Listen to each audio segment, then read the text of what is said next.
Monsieur Kamto fait terriblement peur. Il fait peur à tout citoyen épris de paix qui rêve de changement en utilisant les codes normaux. Aller aux urnes, inviter les compatriotes à s'engager, etc., etc. C'est des codes connus. Vous n'allez pas me dire qu'un citoyen, un président de parti politique responsable, décide un matin de contourner les voies requises pour faire basculer les choses au plan politico-institutionnel, les élections de 2020, législatives et municipales, et qu'il s'en soit félicité. 2 semaines avant cette élection, M. Kamto rappelait qu'il est un parti, il n'est pas partisan de la politique de la chaise vide. Tout le monde a suivi, c'est consigné, c'est archivé. Et va finalement au boycott. Et on voit une mode d'individus qui applaudissent ce boycott-là, et le même aujourd'hui jettent le l'opprobre sur leur assiette qu'ils ont nourri hier, et ils reviennent nous dire aujourd'hui qu'en réalité c'était une décision stratégique. Mais vous prenez finalement les Camerounais pour qui? Nous ne sommes pas des moutons. Merci. Nous rappelons simplement que ce leader doit faire face à ses propres contradictions. Et faire face à ses propres contradictions, c'est assumer une certaine posture. Mais nous qui savons qu'il s'inscrit sur un certain lignage politique aujourd'hui, disons que le Cameroun, aussi sensible qu'il soit aujourd'hui, ne veut pas de ce type de leader. Il faut le dire avec courage. Merci. Il ne faut pas dire en 30 secondes. Oui. Vraiment, n'ayez pas peur qu'en sortant d'ici, que vous soyez affublé, que vous retrouvez vos photos un peu de partout, où on vous traite de tous les noms. Ah, David, tout le monde n'a pas ton courage, hein? Tout le monde n'a pas ton courage. Il y en a qui veulent voir également les enfants grandir. Ah, est-ce que vous êtes sûr que tout le monde va voir sa voiture vandalisée? Je comprends maintenant. Saint-Éloi Bidon, Kamto fait-il peur au régime en place?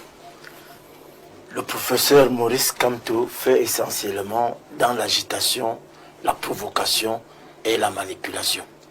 Et je voudrais exprimer mon regret de n'avoir pas poursuivi des études jusqu'à l'agrégation, mais à la fin, je me dis, est-ce que ça valait vraiment la peine?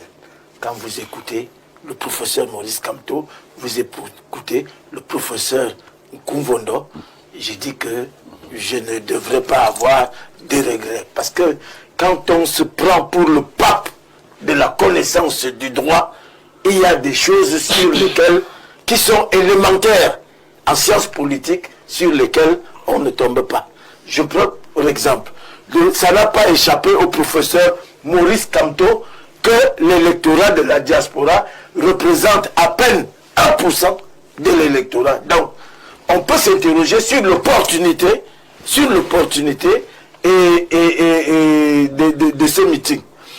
Que le professeur Maurice Kamto ignore que une fois que la Cour suprême a tranché, c'est en dernier ressort. Il n'y a pas d'appel possible.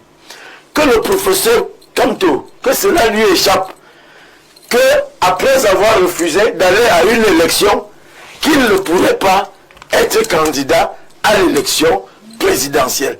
Les lois le disent et les lois le voient. Est-ce que vous voyez un peu le gouvernement actuel en train de reculer sous la pression de cette diaspora, parce qu'il y a une diaspora responsable, sur cette diaspora racaille qui fait tant de bruit? Je ne pense pas.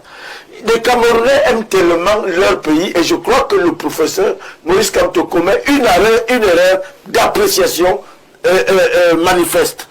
Parce que, je vous dis, je ne vois pas les Camerounais. Les Camerounais aiment la paix. Les Camerounais s'aiment entre eux. Les Camerounais aiment le bouillon. Les Camerounais aiment le tarot de Saint-Éloi. Les Camerounais aiment la bière. Les Camerounais aiment tellement de choses. Vous voyez vraiment les Camerounais en train de sortir pour aller mourir au nom de Maurice Kamto. Ceux qui ont essayé ça en 2018, ils sont où? Qu'est-ce qu'il a fait pour eux? Mais lui, il est dehors, il continue à faire des trucs. J'invite donc les responsables politiques du moment, quand l'indiscipline a toutes les audaces, l'État doit s'armer de tout le courage pour mettre hors d'état de nuire tous ceux qui portent atteinte à l'unité du pays. Et le professeur Maurice Kamto dit que, le professeur Nkumvondo dit que ce n'est pas une insurrection. Le professeur Maurice Kamto a refusé d'aller aux élections. Et vous pensez que... Le fait de refuser d'aller à une élection ne veut pas dire que vous êtes dans l'insurrection. Non, c'est-à-dire que là maintenant, les lois le condamnent. Toute cette démarche-là, tous ces meetings-là, c'est pourquoi? Puisqu'il ne sera pas candidat. Ah bon? Oui, il ne sera pas candidat, les lois sont claires. Mais il peut être candidat sous d'autres formes. Non, ici, vous pensez vraiment que les élus du RDPC, les 10 800 électeurs que le RDPC a, vont lui donner 300 signatures? Il peut être présenté par Il peut être investi par un autre parti politique. Vous savez que les conditions disent qu'il faut avoir milité pendant 2 ans dans ce parti. Non, cet aspect n'est pas pris en compte. Mais par contre, il y a un aspect qui est bien pris en compte. C'est que le président Maurice Kamto, étant président du MRC, est donc encarté. Il va falloir explicitement qu'il démissionne de son parti pour entrer. Mais s'il faut démissionner du MRC et devenir président de la République, le choix est... Oui, mais le problème, donc, c'est ce qu'il voit le piège qu'Atangandi lui tend en démissionnant du MRC. Il n'est pas fou. Donc, il ne sera pas candidat. Donc, tout ce qu'il peut faire là, c'est de créer des situations qui vont embarrasser les Camerounais. Moi, je n'ai pas peur. On ne peut pas avoir peur.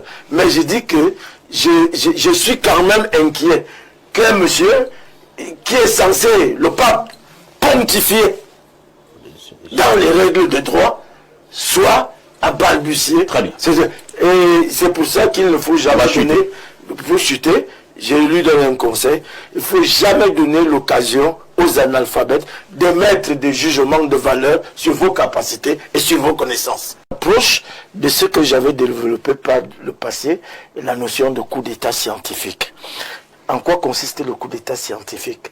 C'est des constructions intellectuelles et d'intelligence qui sont menées avec des méthodes très modernes qui visent à mettre en déroute un pouvoir établi. Et le professeur Maurice Kamto a, dans ses propos, insinué que même s'il faudrait que le sang coule, il va falloir passer par là pourvu qu'il arrive au pouvoir. Je dis que la démocratie sénégalaise et la démocratie camerounaise n'ont pas de... Il n'y a pas de comparaison à faire. On ne peut même pas faire une comparaison. Parce que la démocratie sénégalaise est culturelle. C'est-à-dire que les Sénégalais sont politiquement en avance et très matures. Quand vous posez la question à un Sénégalais de savoir pour qui il va voter, il vous dit je vote tel parce que il va faire ceci, il peut faire cela. Pourtant, la démocratie camerounaise a encore du chemin. Quoique dit apaisée, elle a encore du chemin à faire. Et je crois que les hommes comme Maurice Kamto sont en train d'éveiller des consciences sur le plan ethnocentrique et ethnopolitique. C'est-à-dire que c'est David Eboutou qui parlait d'ethnofascisme l'autre jour. C'est-à-dire que on se déplace, on invite la communauté, on pense que la masse critique est atteinte pour pouvoir dire que je suis votre candidat, à nous le tour, donc à vous de jouer. Voilà un peu la logique dans laquelle le professeur Maurice Kamto voudrait orienter la démocratie camerounaise, vue sous ce prisme-là. David Eboutou, le fait pour Maurice Kamto d'évoquer les 50 morts que l'on a enregistrés du côté du Sénégal par rapport à la dernière présidentielle de ce côté, est-ce que c'était une manière pour le professeur Maurice Kamto de demander également aux populations camerounaises de descendre dans les rues, quitte à ce qu'il y ait des morts, mais pourvu que le pouvoir en place soit renversé? C'est de la nécropolitique. Et pour nous autres qui assumons un positionnement essentiellement panafricaniste, nous nous opposons à la nécropolitique. Maurice Kamto, lors de ce meeting de Paris, a laissé entrevoir clairement qu'il est opposé à l'idéal démocratique tel que construit, tel que imaginé, tel que postulé par bon nombre de pères fondateurs de la démocratie en Afrique et même des militants engagés qui ont perdu leur vie pour cet idéal-là. D'abord au niveau de la symbolique, parce que dans une tribune que j'ai commise il y a quelques jours, je ne comprenais pas qu'on continue de célébrer un meeting qui se tient à 6 000 lieues de notre pays et que l'on prenne cela pour modèle. Parce que dans notre positionnement qui est le nôtre, il nous semble que Paris aujourd'hui entretient un différend d'un point de vue historique avec notre mémoire collective. Et donc nous n'avons pas encore vidé ces différends. Et le fait qu'on vienne à célébrer un meeting en plein cœur de Paris, en remerciant les autorités françaises, pour nous ça nous pose un problème. Et l'on voit là comme une espèce de retour de la France-Afrique au sens de François-Xavier Verschaff, qui l'a mieux théorisé, et qui consacre le candidat Maurice Kamto, le président national du MRC, comme en réalité un candidat des lobbies, comme un homme des réseaux qui entend en réalité fonctionner sous le sillage de la France-Afrique. Quand je l'ai dit, j'en viens donc à votre question. Oui, j'insiste sur le terme de nécropolitique, pour la simple raison que, et j'ai insisté là-dessus dans ma tribune, Maurice Kamto aujourd'hui se distingue comme un leader, quitte lorsque vous le soutenez, à un moment qu'il y a des divergences, vous vous retrouvez soit en prison, soit à la morgue. Comment ça? Regardez tous ceux qui ont apporté un soutien conséquent au professeur Maurice Kamto. Où sont les Biboun Isaac, les professeurs Fogoué, tous ces grands soutiens qui ont donné du poids à sa posture sur la scène socio-politique et même socio-médiatique? Je crois qu'ils sont quelque part là où vous savez. C'est la prison. Où sont des gens comme Paul-Henri Kingé, Penda Ekoka et les autres? Mais je reviens.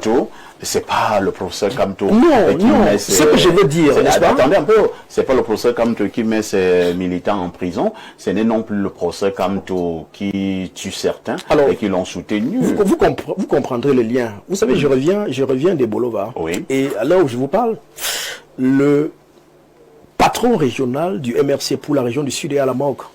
Il est décédé samedi matin. Et je n'ai pas encore vu un communiqué circuler. Lorsque le professeur Maurice Kamto, devant des militants surexcités, des sympathisants surexcités en plein Paris, convoque l'exemple sénégalais en mettant en avant les 50 morts du Sénégal qui se sont sacrifiés pour voir émerger la candidature de M. Diomaye Faye qui sera finalement élu président de la République. Si ce n'est pas de la nécropolitique, c'est quoi? Parce que il me semble que il y a, quand on parle de la démocratie sénégalaise, des vertus à célébrer de ce côté-là. La démocratie sénégalaise, je la maîtrise un peu pour avoir été double lauréat, non seulement du Codesria, mais également de Global Africa à Saint-Louis, à côté de la Mauritanie, où j'y ai passé l'essentiel de mon temps. Et donc, la démocratie sénégalaise, c'est davantage l'engagement citoyen.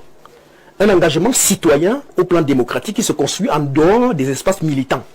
C'est-à-dire que la jeunesse qui en arrive à conduire un homme, à choisir un homme de la plèbe parfois, pour le positionner à la tête de la magistrature suprême, sont des cadres structurels militants que l'on connaît dans des partis politiques.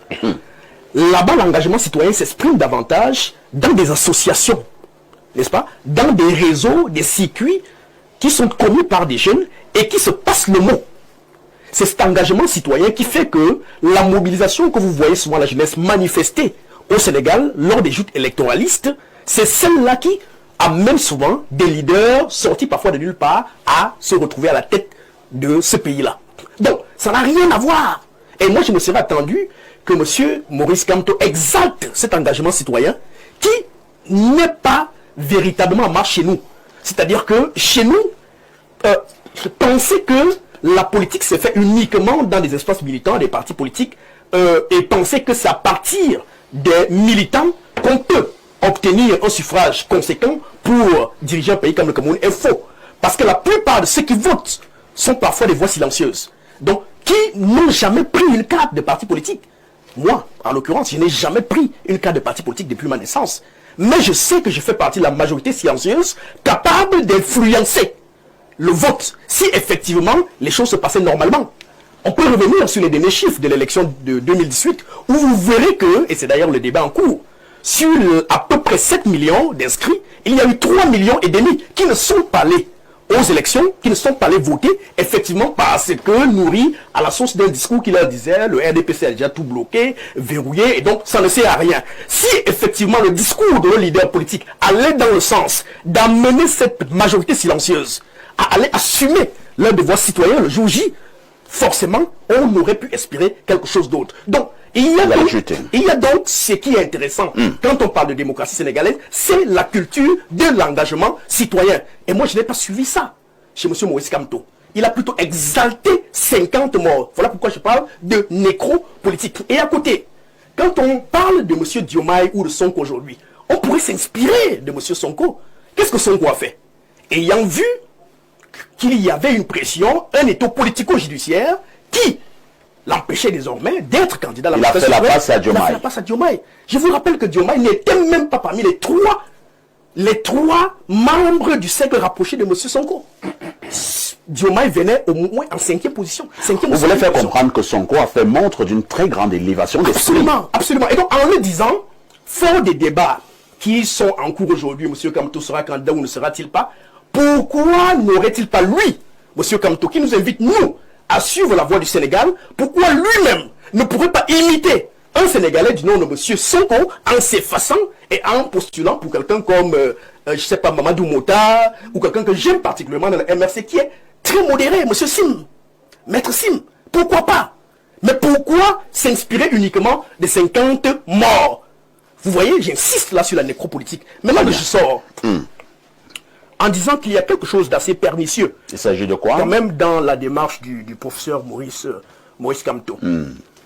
Il me semble que le fait de créer par un coup un débat qui revient autour de sa personne nous prédispose finalement. Vous savez, en journalisme, vous parlez souvent de performativité du discours. C'est-à-dire qu'en fait, on crée volontairement un débat qui doit revenir, qui doit s'installer dans la mémoire collective, de manière à préparer les esprits à quelque chose dont nous n'arrivons pas encore à saisir. J'ai bien peur que le fait qu'on crée des débats qui n'ont pas lieu d'être, en ce moment, nous conduisent petit à petit, mais progressivement, vers quelque chose qui pourrait être très dangereux pour la suite des événements politiques dans notre pays. C'était pas lapsus. Pour comprendre la démarche d'un leader de parti politique comme M. Kamto, qui compte dans notre espace sociopolitique, il faut combiner ces discours. Lire ces discours depuis un certain temps pour définir son postulat et saisir sa pensée politique. Et cher ami, vous avez suivi sa dernière conférence de presse. Blaireau vous l'a rappelé tout à l'heure. Quand quelqu'un vous dit que s'il tente dans quelques semaines, ce qu'ils veulent faire là, ça prendra ce que ça prendra et les suivants resteront à arranger le pays. C'est pour faire quoi? Pour arranger, pour manger des bonbons? Non, cher ami, il faut être sérieux. Là, nous parlons là des choses sérieuses. Et nous en parlons avec colère parce que aujourd'hui, cette violence socio-numérique tend à se déporter dans l'espace physique. Est-ce que vous savez qu'un de vos collègues, président de partis politiques comme vous, Sélphine Djamène, subit des violences systématiques en ce moment à Douala? Il y a quelques jours, il garait son véhicule à côté d'une boulangerie. Il s'est fait suivre par des individus qui ont vandalisé son véhicule et qui lui ont envoyé des messages qu'il ne tient pas derrière lui. Tant que tu critiqueras ce parti politique, notre leader, nous allons te montrer le feu. Sélphine Djamène, je parle, il m'écoute. Donc, nous dénonçons justement pour anticiper. Parce que ce qui arrive, nous serons tous perdants finalement. J'ai été en Centrafrique, j'ai été au Congo, j'ai été au Nigeria, je reviens de Côte d'Ivoire, où effectivement, nous voyons des ingrédients qui ont été en réalité le chaudron qui a constitué à mettre ces pays-là en feu à des moments précis, sont en train d'être rassemblés ici. Et nous attirons l'attention pour que les différents responsables de ce pays en charge justement de la sécurité publique, de la gouvernance, etc., fassent leur boulot. Oui, je suis d'accord avec Blaireau. Monsieur Kamto fait terriblement peur. Il fait peur à tout citoyen épris de paix qui rêve de changement en utilisant les codes normaux. Aller aux urnes, inviter les compatriotes à s'engager, etc., etc. C'est des codes connus.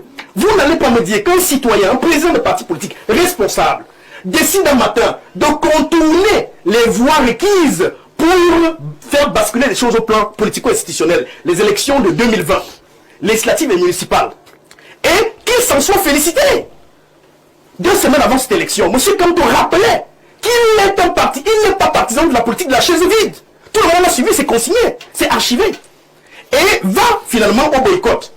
Et on voit une mode d'individus qui applaudissent ce boycott-là et le même aujourd'hui jettent le poids sur leur assiette qu'ils ont nourri hier et ils reviennent nous dire aujourd'hui qu'en réalité c'était une décision stratégique. Mais vous prenez finalement les Camerounais pour qui? Nous ne sommes pas des moutons. Merci. Nous rappelons simplement que ce leader doit faire face à ses propres contradictions. Et faire face à ses propres contradictions, c'est assumer une certaine posture. Mais nous qui savons qu'il s'inscrit sur un certain lignage politique aujourd'hui, disons que le Cameroun, aussi sensible qu'il soit aujourd'hui, ne veut pas de ce type de leader. Il faut le dire avec courage. Merci. Il ne faut pas dire en 30 secondes. Oui. Vraiment, n'ayez pas peur quand en sortant d'ici, que vous soyez affublé, que vous retrouvez vos photos un peu de partout, où on vous traite de tous les noms.